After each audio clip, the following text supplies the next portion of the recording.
तो hello ji, hello दोस्तों, welcome back to our channel Alpha Quality. और आज की वीडियो में बात करेंगे बहुत ही बेहतरीन स्टॉक लेके हूँ मैं आपके लिए, आईआरबी इंफ्रा। ठीक है, तो यार आईआरबी इंफ्रा आज के टॉप गेनर्स में भी है और मैं इसके ऊपर वीडियो बनाने की सोच भी रहा था क्योंकि मेरे को काफ़ी अच्छा इसके अंदर प्राइस एक्शन देखने को मिला है। ठीक है, तो यार वीकली टाइम फ्रेम पे चलते हैं, एक बार देखते हैं कि स्टॉक के अंदर हुआ क्या है। ठीक है, तो आपने जैसा देखा होगा कि कितने लंबे टाइम से ये एक साइडवेज फ्रेम के अंदर रहा है स्टॉक, बहुत लंबे टाइम से, मीन्स 2008, जब से 2008 की जो क्रैश आया था, जिस टाइम 70% स्टॉक लगभग गिर गया था।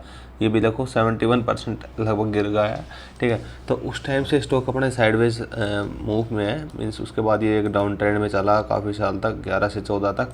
फिर ये एक अपने अप ट्रेंड में चला और फिर ये एक साइडवेज ट्रेंड में चला। ठीक है, फिर ये नीचे आया, फिर ये एक साइडवेज, और फिर इसने फाइनली ब्रेकआउट किया।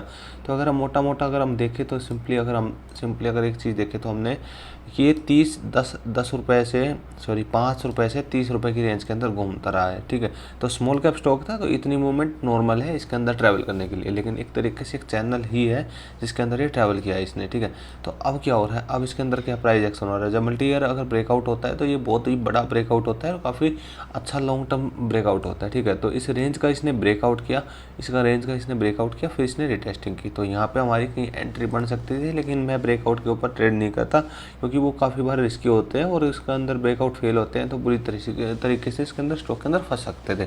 ठीक है, तो मैं क्या करता हूँ, मैं क्या तो लॉन्ग टर्म के लिए बाय करता हूँ या फिर मैं स्विंग पोजिशनल ट्रेड करता हूँ। ठीक है, तो अभी डेली टाइम फ्रेम से उसके बाद एक बार दिखा देता हूँ कितनी मूव दी थी ब्रेकआउट रिटेस्टिंग के बाद। इसने लगभग अगर मैं एक बार करूँ तो दोबारा चेक, एक सेकंड, हाँ, तो एक बार अगर मैं यहाँ से अगर यहाँ की अगर मूवमेंट चेक करूँ तो इसने लगभग अपने 100% रिटर्न पूरे किए हैं। ठीक है, तो अब क्या हो रहा है स्टॉक के अंदर, बोलोगे यार 100% रिटर्न दे चुका, अब क्यों बता रहा है, क्योंकि यार 100% तक रिटर्न दिए तो मेरे को लगता है कि 100% रिटर्न इसके लिए कुछ भी नहीं है, मेरा मानना ये है, क्योंकि इसने इतनी सालों से उसी रेंज के अंदर बना रहा था। तो अब अगर कोई ब्रेकआउट अगर हुआ है तो ये 100% के लिए नहीं होगा, ये मेरे अकॉर्डिंग मेरा टारगेट इसके अंदर बड़ा है, ज़्यादा है। ठीक है, तो अभी क्या हो रहा है, अभी देखोगे आप सिंपली एक चीज़ इसके अंदर दिख रही है और क्लियर कट आपको दिख भी रहा होगा। आप इसका नाम मेरे से पहले बता दो, वीडियो रोक के फिर मैं बताता हूँ। ठीक है, तो आपने कमेंट कर दिया होगा तो मैं आपको बताता हूँ कि एक रेजिस्टेंस लेवल है जो कि 2024 के स्टार्टिंग से इसने अपना बनाया हुआ है। ठीक है, स्टॉक क्या किया, स्टॉक ने यहाँ एक अच्छी मूव दी, फिर नीचे आया, फिर यहाँ पे आया, फिर नीचे आया, फिर यहाँ पे आया। तो आप सिंपली एक चीज़ अगर देखोगे तो एक सिंपली इसके अंदर एक प्राइस एक्शन शो हो रहा है, एक चार्ट पैटर्न शो हो रहा है, तो उसका नाम आप बताओ मेरे को।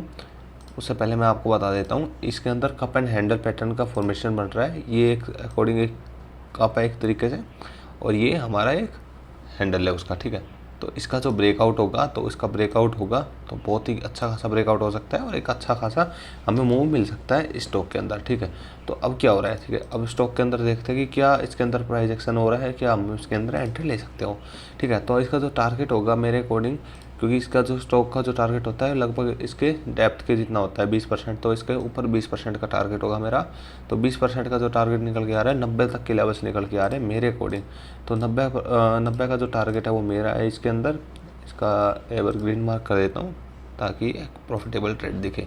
ठीक है, और इसका जो स्टॉप लॉस होगा वो इस रेंज के नीचे होगा, क्या तो इस मूविंग एवरेज के नीचे या फिर इसके नीचे, इसकी रेंज के नीचे कहीं भी आप रख सकते हो अपनी। ठीक है, तो एक अच्छी ट्रेड बन रही है, 1:1.5 की अगर लगभग ट्रेड बन रही है, और इसका तो इनिशियल टारगेट है, उसके बाद ये हायर हाई बनाते हुए भी एक अच्छा खासा टारगेट आपको दे सकता है। तो मेरे अकॉर्डिंग काफ़ी अच्छी जगह पे है स्टॉक। इसने इसका ब्रेकआउट किया है, ब्रेकआउट अभी पूरा कंप्लीट हुआ नहीं है, क्योंकि आज अगर इसके दिन जैसे तारीख है आज 22 तारीख, अगर इसके ऊपर अगर क्लोजिंग दे देता है तो इसका ब्रेकआउट मैं मानूंगा। उसके बाद इमीडिएटली बेसिस पे भी बाय कर सकते हो और रिटेस्टिंग के ऊपर भी बाय कर सकते हो। तो ये हमारी एनालिसिस थी। मिलते हैं किसी नए वीडियो में नए टॉपिक के साथ, तब तक के लिए जय हिंद, जय भारत।